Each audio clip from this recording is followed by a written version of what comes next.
أعوذ بالله من الشيطان الرجيم. بسم الله الرحمن الرحيم. وقال لهم نبيهم إن آية ملكه أن يأتيكم التابوت فيه سكينة من ربكم وبقية مما ترك آل موسى وآل هارون تحمله الملائكة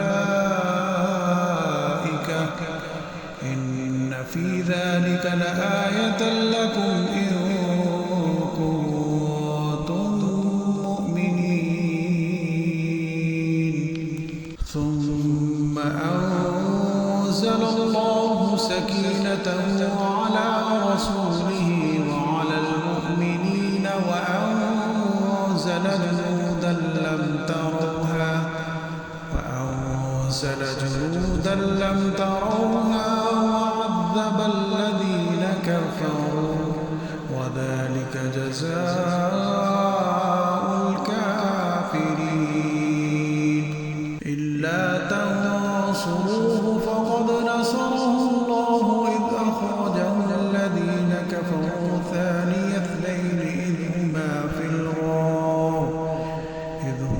في الغار إذ يقول لصاحبه لا تحزن إن الله معنا فأنزل الله سكينته عليه وأيده بجنود لم تروها وجعل كلمة الذين كفروا السفلى وكلمة الله هي العليا والله عزيز حكيم.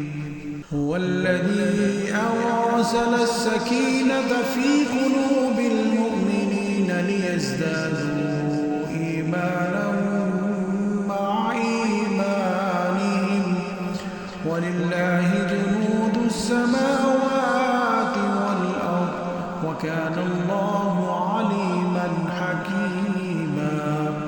لقد رضي الله عن المؤمنين إذ يبايعونك تحت الشجرة فعلم ما في قلوبهم فأنزل السكينة عليهم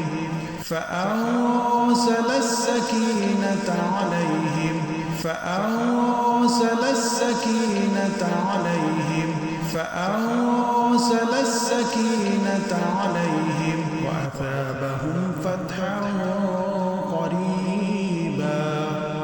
إذ جعل الذين كفروا في قلوبهم الحمية حمية الجاهلية فأنزل الله سكينته على رسوله وعلى المؤمنين وألزمهم كلمة التقوى وكانوا أحق بها وأهلها وكان الله